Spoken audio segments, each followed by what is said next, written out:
Hello, this is Sam-Erik. Welcome to the show.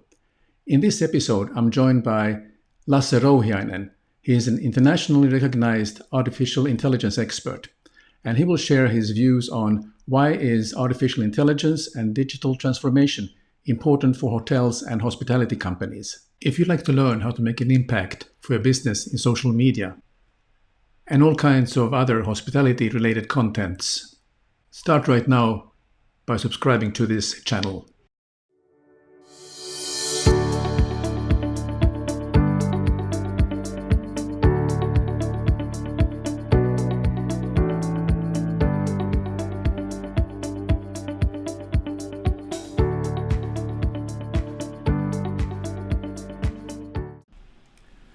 Hello, this is Sam-Erik and welcome to the show.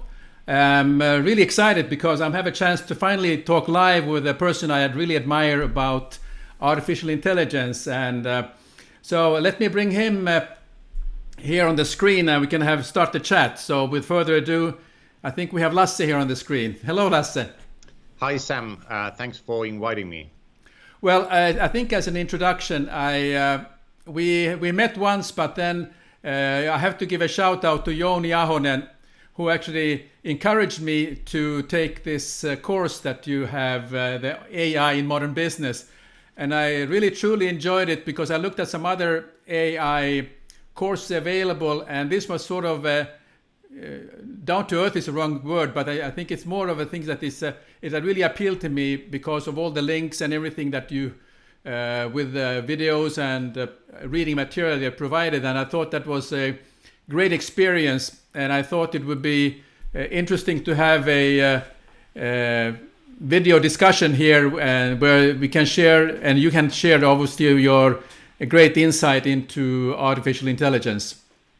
Sure, and thanks again for inviting me, and I think it's really interesting to talk about AI as it's becoming so important lately. Absolutely. So you are based in Alicante, if I'm not mistaken. Yes. Okay, so we are talking between Helsinki and Alicante, and while you are Finnish originally, but you are based yourself in Spain. Yes, correct. Okay, very good. So let's start when because I call myself forever hotelier. So even though I'm not actively working for a company any longer, but it touches me in every aspect which relates to what's happening in the hospitality industry. And how I got interested in artificial intelligence was that I see there's such a huge importance, but I also see the struggles that hotels are going through. And I think it would be now a good opportunity to get your views on why is artificial intelligence and digital transformation important for hotels and hospitality? Sure, and it's a really big question. So I would say the first thing is that right now we have more data than ever before, and tourism and visitors who go to hotels and restaurants and so on will generate more and more data. And companies need to understand that this data can be nowadays analyzed, collected, and used to make better decisions. So this is kind of like, for me, this is kind of like the second internet in a way. So, 20 years ago, I was working in a small travel company. And back then it was a really big thing if you were able to use a website, right? Those companies that were able to get like reservations via website and so on, and who were best to rank got a lot of business. That's still true, but right now companies who innovate and spend time and resources to investigate and understand how they could use AI in several forms will get the most benefits. But I would just say that the main thing is that customers and clients are generating more data than ever before, and we can use different intelligence systems and AI systems to analyze that data and to make better decisions, better business decisions. So would you say then that the data, I mean, in one way, is it a recent phenomena because of the tracks we are leaving behind us? Is that how all the data is somehow able to be collected? Well, right. So there's many things. One is obviously this thing that we have more data and something that's called unstructured data, which means that there's more like videos, photos, and all kinds of things. Not just in hospitality industry, there used to be main data was, for example, reviews that people put on sites like Booking and TripAdvisor. But nowadays, customers, for example, make videos about hotels that they visit. And sometimes these videos can be 1 hour long. And in the middle of the video, they could be talking something bad or negative about the hotel. So, for example, to give one example, if a hotel manager has to spend all morning looking these long videos, it doesn't make sense. But he can use different AI systems, for example, AI cloud-based systems from big tech companies like IBM and Microsoft and Amazon. These AI systems can analyze those videos and can pick up words and say, hey, in this and this minute, these words are said. So anyhow, going back to your question, one of the reasons is that there's more data. Another one is that there is more like computer power, and we can use and again make better decisions. And also, I would say that it's important to know that customers want to use more digital, let's say, digital techniques or digital marketing techniques, but also AI systems, because these AI systems will give the customers and clients more value. For example, when they reserve a hotel, but also when they are in a certain destination, many clients nowadays, they want to get like a chatbot that can give them recommendations where to go, what to visit, or what to see. Very good.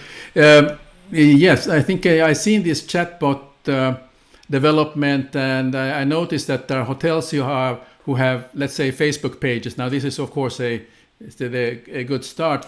But I find that from my research is that hotels are struggling to take advantage and to implement many of these things. And what is your views? What do you see there from being in Spain? You might have a chance to talk, or overall you're talking to hoteliers. What are they struggling with in implementing any kind of AI into their hotels, particularly the independent hotels? Right, and I would say you are totally right. And there's many other sectors who are having the same struggle. Maybe one of the reasons is that hospitality is really visual sector, and it can be analyzed as an analog sector or like traditional, where if you had a hotel in the middle of the city and you just get people walking by and coming to you as customers and so on. But so there's still a lot of people who don't understand this digital transformation, where best hotels would be analyzing and using different systems to find the best customers. And when those customers are inside the hotel, they will be giving a best experience using AI. But the reason is basically this, that part of the tourism and part of the hospitality is really traditional, because you don't see AI. It's not like a system that you can buy and have on your hotel and understand the value. The other one is that it takes some resources and money to start planning and learning about this and implementing. And one of the things I like to encourage all the hotels to understand and all the businesses is that you can use AI in several different ways. Not only like, for example, doing one customer service chatbot. That's like one way, right?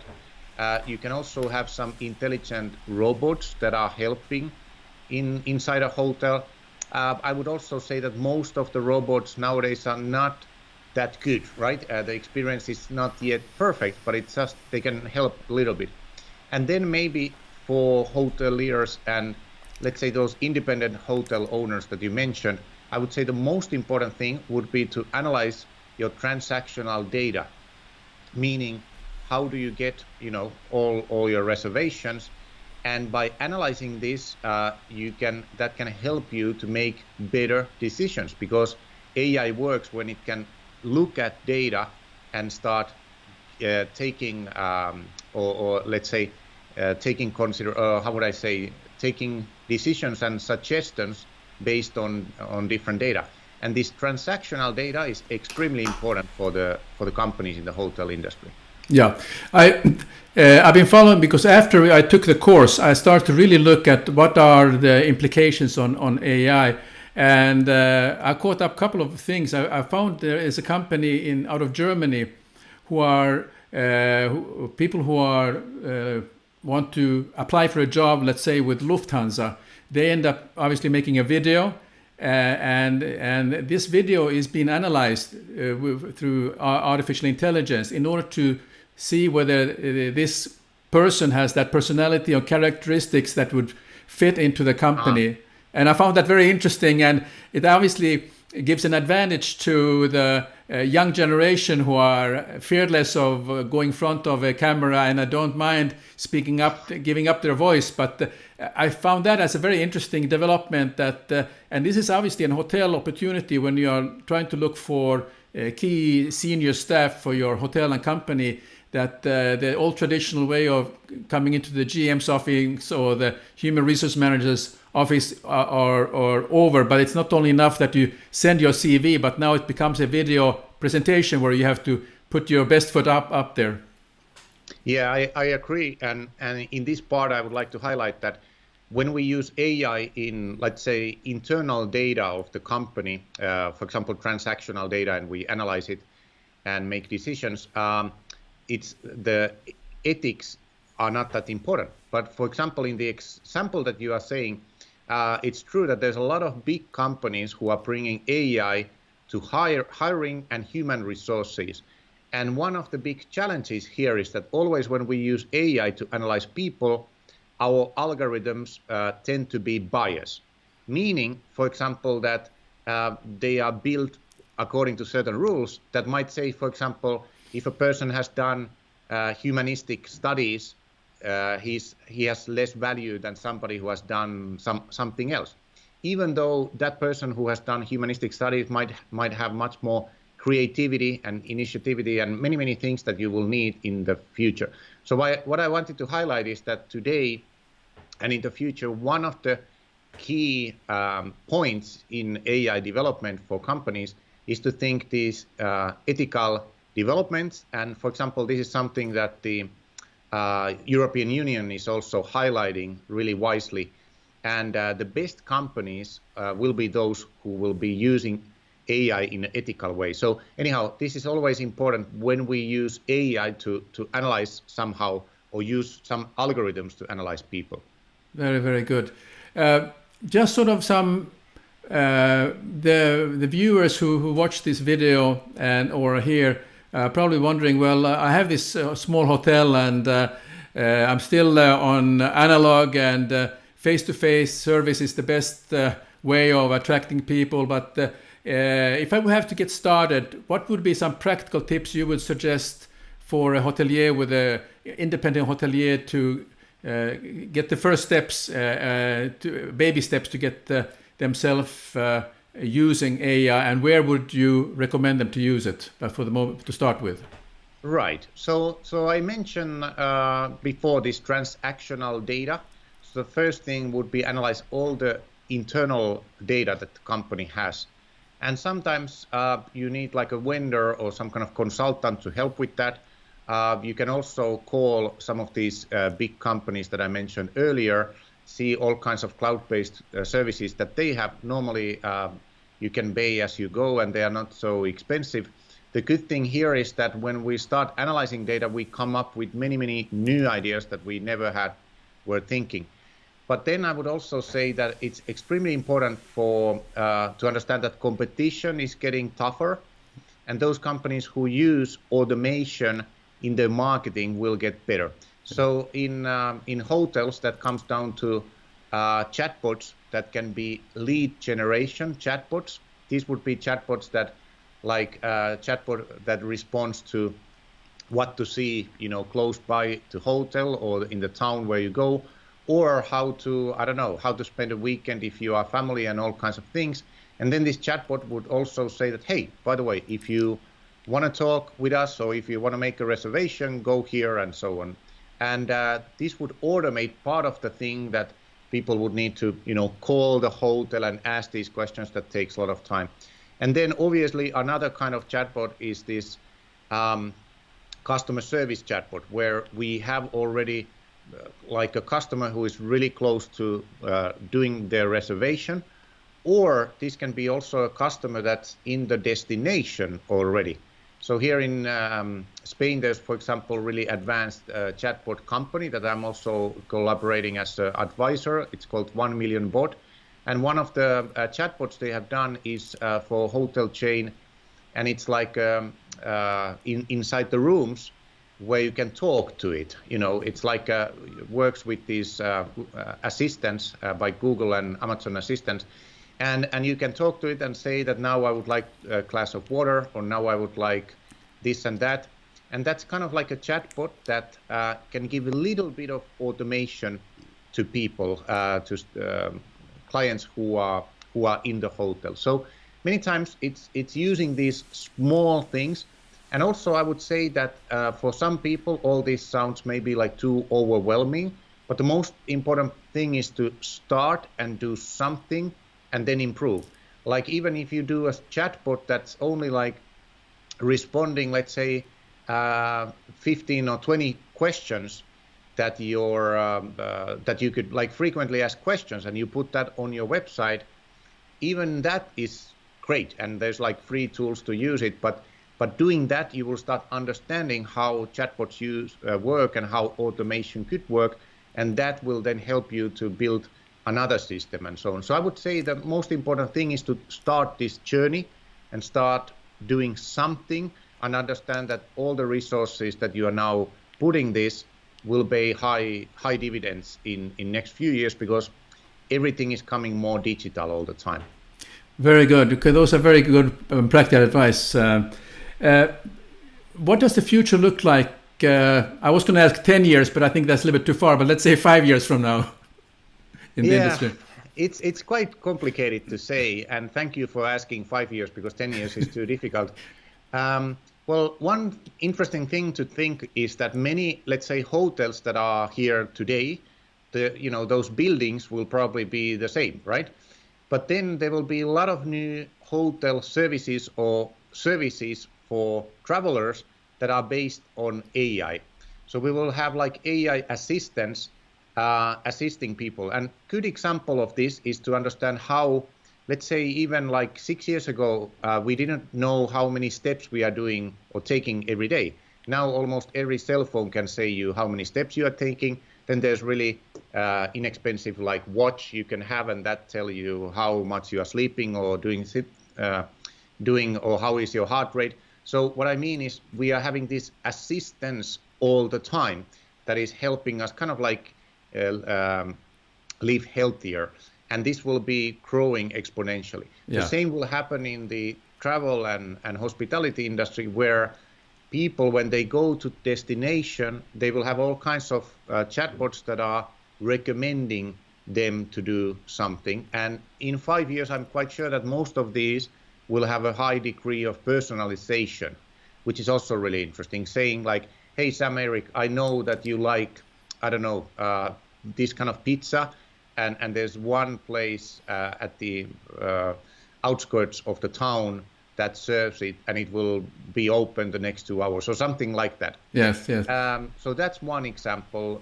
So I would just recommend everybody to understand that it's a really big opportunity, and the idea is to use AI. It's not like to be afraid of robots and automation and all this, but it's like understanding that companies who start using these AI systems, for example, will be those who will generate most revenue and can also create new services and products.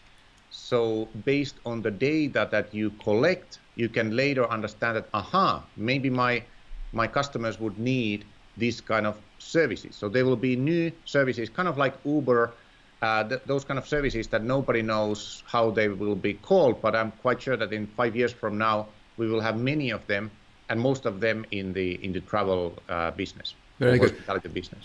Well, you mentioned pizza, and I like pizza very much. But now I also like to ask you, since you're in Spain, is it gourmet food or street food? What you're eating if you have a choice? Well, interesting question. Both are okay. It depends on the occasion, And Spain has a great culinary traditions and so on. So there's plenty of good food here. It's also interesting that I have the possibility to travel and test different food in different places. But let's say I'm quite open to all kind of food. Very good, very good. Tell me something that is true that almost nobody agrees with you on. Oh, well, kind of difficult. That was really difficult question because I should think about that long time. But let's say, let me answer this, that in this field of AI that I keep spending most of my time thinking how the future will evolve and develop. Like one surprising thing for me is that how much we will need kind of like reskilling and re-education. And I would not say that nobody agrees with me, because for example, the country where you are living and where I'm from, Finland, there's a lot of initiatives to reskill and like help, people to find new skills. And then there's a big companies like Accenture who does amazing job in this reskilling.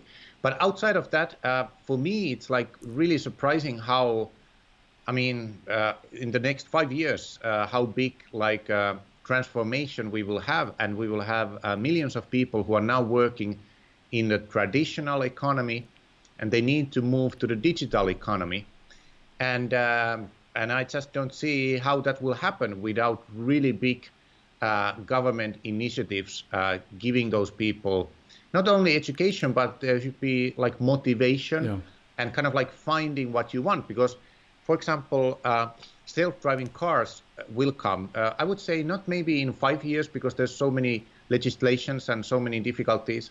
But in, for example, trucks that are going from Helsinki to Tampere or from Alicante to Madrid, in 5 years from now, it's quite likely that some of those big trucks will be self-driving, because there's like just highway and you don't have to do that much. So my question is like, how do we get those people who are now driving trucks to do something that they really like in the next 5 years? And I find it really surprising that specifically like many leaders, political leaders and institutional leaders are not paying more attention to this. It might also take us to the situation where there would be a lot of like manifestation and social unrest, which I hope will not happen. But let's say that that's like, for me, that's like the biggest surprise, because it's like evident that we need that a lot. And also regarding this hotel industry, it's highly likely that hotels will work with maybe a little bit less people, right? So just an example, in Las Vegas, they almost hired a lot of robots to do many routine tasks, like just giving drinks or something like that. This was last summer, but then they made a new deal, and now during, I think, 2 or 3 years, still humans are doing this work, but maybe after that, robots will do it. And people were really angry. There was like more than 10,000 people in manifestations all over Las Vegas. So anyhow, for me, I don't know. I keep wondering like what we could do for this situation, and really encourage everybody to join and create companies and different systems where we could help people to do that transition from traditional sectors or traditional work to digital work. Well, that's very interesting views that you have on this, and it's obviously a concern. I'm thinking about this also, and I'm just wondering, for instance, people who are in their, let's say, in their midlife careers, and they're maybe looking for something, but the move to something else is quite steep, and I think it needs sort of encouragement, help, and easy way to get the help when they're ready for it. Yeah. Totally agree. Yeah. So, Lasse, you mentioned that you are traveling. What kind of travel are you doing? Are you keynote speaker on conferences, and where would you be going in the near future? Yeah. So in the last few months, I've been not traveling that much because we have a son who is really young, so I keep spending time with him. But in few weeks, I will be going to Buenos Aires in a travel fair, and the topics that we will be talking there are the same questions, kind of like that you were asking me, mostly focusing first on how companies and hotels could start doing more like digital marketing, but then also how they could be doing more as to the digital transformation and using data analytics and AI and so on. So anyhow, that's happening in the beginning of September, and after that, in the middle of September, there's a really interesting conference in Oxford, UK, with like I think 40 different experts from different fields and companies and research centers, and we will be talking about the future of AI and big analytics and ethics and related things. So I'm really looking forward for that. That will be 2 days, and then at the end of September I will be in your home country and my home country, Finland, over there in Hotelier for a few days, which is always really nice. So those are some of the let's say short-term trips. Very good. Well, Lasse, I want to thank you very much for this time spent. And I will put in the comment, because there is a link, I think the lasserouhiainen.com website that you have. So there's lots of information, and also about the books that you have been writing, and lots of information. So with your permission, I will put it into the comments. Sure. And actually there's more specific article for those who want to learn more. It's called 7 Ways AI will change hospitality industry. So you will find it on my blog as well. So over there will be more information. Excellent. Well, thank you very much for this moment. You took the time, and for all the viewers. And if you like this show, please give us a thumbs up and share with your friends. And the next episode will be announced very shortly. So thanks again for joining us today. Thank you, Sam-Erik.